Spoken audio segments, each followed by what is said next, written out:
അടുത്ത വിഭാഗീയതയ്ക്ക് പിന്നാലെ കൊല്ലം കടയ്ക്കലിലെ സിപിഐയിൽ കൂട്ടരാജി. 800ഓളം പ്രവർത്തകർ രാജിവെച്ചു. സംഘടനാ പ്രശ്നങ്ങൾ പരിഹരിക്കണമെന്ന ആവശ്യം നേതൃത്വം തള്ളിയെന്നും ആരോപണം. കടയ്ക്കൽ, ചിതറ, തുടയന്നൂർ സർവീസ് സഹകരണ ബാങ്കുകളിലായി കമ്മ്യൂണിസ്റ്റ് പാർട്ടിക്ക് 15 സഹകരണ ബാങ്ക് ഡയറക്ടർമാരാണുള്ളത്. അതിൽ 11 സഹകരണ ബാങ്ക് ഡയറക്ടർമാര് ഇപ്പോൾ രാജിവെക്കുകയാണ്. ഈ മണ്ഡലത്തിലെ സിപിഐയുടെ 78 ബ്രാഞ്ചുകളിൽ നിന്നായി, വിവിധ ഘടകങ്ങളിൽ നിന്നായി 700-ലധികം വരുന്ന പാർട്ടി അംഗങ്ങൾ ഞങ്ങൾക്കൊപ്പം ഇന്ന് കമ്മ്യൂണിസ്റ്റ് പാർട്ടിയിൽ നിന്ന് രാജിവെക്കുന്നു. അപ്പൊ അതുകൊണ്ട് ഞങ്ങൾ പാർട്ടി വിടാനുള്ള കാരണങ്ങൾ ദീർഘനാളുകളായി കമ്മ്യൂണിസ്റ്റ് പാർട്ടിക്ക് അകത്ത് നിൽക്കുന്ന സംഘടനാപരമായ ഉൾപാർട്ടി പ്രശ്നങ്ങളാണ്. അതുകൊണ്ട് വ്യക്തിപരമായി കമ്മ്യൂണിസ്റ്റ് പാർട്ടിയിൽ ഏതെങ്കിലും നേതാക്കൾക്കെതിരെ ഞങ്ങൾക്ക് ഒരുപാട് ആരോപണങ്ങളും ആക്ഷേപങ്ങളൊക്കെ ഉണ്ടെന്ന് നിങ്ങൾ കൂട്ടിക്കൊള്ളും. ഞങ്ങൾ അങ്ങനെയുള്ള ഒരു പരാമർശങ്ങളും നിങ്ങളുമായി പങ്കുവയ്ക്കാനേ ഉദ്ദേശിക്കുന്നില്ല. കൊല്ലം ജില്ലയിലെ കമ്മ്യൂണിസ്റ്റ് പാർട്ടി ഇന്ന് ഗുരുതരമായ സംഘടനാ പ്രശ്നങ്ങളെ അഭിമുഖീകരിക്കുന്നുണ്ട് എന്നുള്ളത് ഒരു വസ്തുതയാണ്.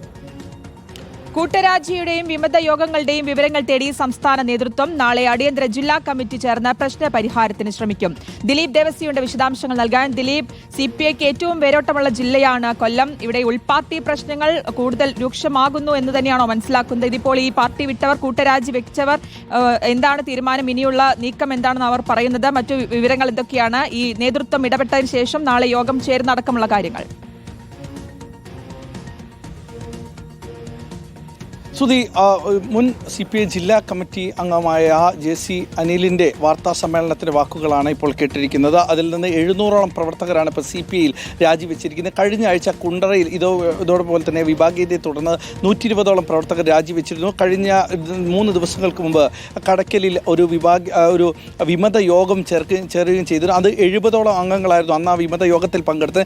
ഇതിനെതിരെയായിരുന്നു ഇപ്പോൾ പാർട്ടി സംസ്ഥാന നേതൃത്വം ഇതിൻ്റെ കാര്യങ്ങൾ തിരക്കിയത്. ജില്ലാ സെക്രട്ടറി സുബാലിനോടായിരുന്നു ഈ കാര്യങ്ങൾ തിരക്കുകയും ചെയ്തിരുന്നു. പിന്നീട് നാളെ അടിയന്തര ജില്ലാ സെക്രട്ടേറിയറ്റ് യോഗം അടക്കം വിളിക്കുകയും ചെയ്തിരുന്നു. അതിന് തൊട്ട് പിന്നാടിയായിട്ടാണ് ഇപ്പോൾ കടയ്ക്കലിൽ നിന്ന് 700ഓളം പ്രവർത്തകർ രാജിവെച്ചു എന്നുള്ള വിവരം ഇപ്പോൾ JC അനിൽ പറയുകയും ചെയ്തത്. 10 മണ്ഡലം കമ്മിറ്റി അംഗങ്ങളും 45 ലോക്കൽ കമ്മിറ്റി അംഗങ്ങൾ, 48 ബ്രാഞ്ച് സെക്രട്ടറിമാർ, 9 ബ്ലോക്ക് പഞ്ചായത്ത് അംഗങ്ങൾ, 11 സഹകരണ ബാങ്ക് ഡയറക്ടർമാർ, അങ്ങനെ 700-ലധികം പാർട്ടി അംഗങ്ങൾ, 200-ലധികം പാർട്ടി അനുഭാവികൾ തങ്ങൾക്കൊപ്പം വരുന്നു എന്നുള്ളതാണ് പറയുന്നത്. പാർട്ടി നേതൃത്വവുമായുള്ള ചില പ്രശ്നങ്ങളാണ് രാജിക്ക് കാരണമെന്നും പറയുന്നുണ്ട്.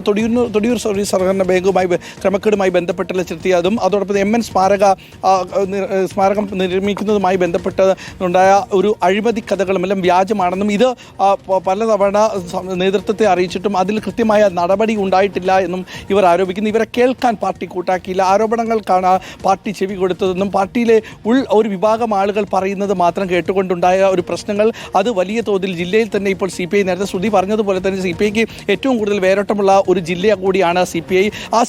കൊല്ലം ജില്ല, ആ കൊല്ലം ജില്ലയിലാണ് ഇപ്പോൾ CPIക്ക് വലിയ തോതിലുള്ള ഒരു കൊഴിഞ്ഞുപോക്ക് ഉണ്ടാകുന്നത്. ഇവർ എങ്ങോട്ട് പോകുന്നു എന്നുള്ള കാര്യത്തെക്കുറിച്ച് ഇതുവരെയും ഒരു വ്യക്തത വന്നില്ല. പക്ഷേ കഴിഞ്ഞ ദിവസം കുണ്ടറയിൽ നിന്ന് രാജിവെച്ച 120 പേരോളം CPIMൽ ചേർന്നു എന്നുള്ള വിവരമാണ് ലഭിച്ചിരിക്കുന്നത്. പക്ഷേ ഇന്ന് ഈ രാജി പ്രഖ്യാപിച്ചവർ എങ്ങോട്ട് ചേരുമെന്നോ അതിൽ മറ്റ് ഏതെങ്കിലും പാർട്ടികളായിട്ടോ എന്ന കാര്യത്തെക്കുറിച്ചുള്ള ഒരു വ്യക്തത ഇതുവരെയും വന്നിട്ടില്ല. അതിനെക്കുറിച്ചുള്ള വിവരങ്ങൾ ഉടൻ തന്നെ ലഭ്യമാകുന്നതായിരിക്കും. ശ്രുതി, ശരി, വ്യക്തമാണ്. ദിലീപ് ദേവസിയാണ് വിശദാംശങ്ങൾ നൽകിയത്.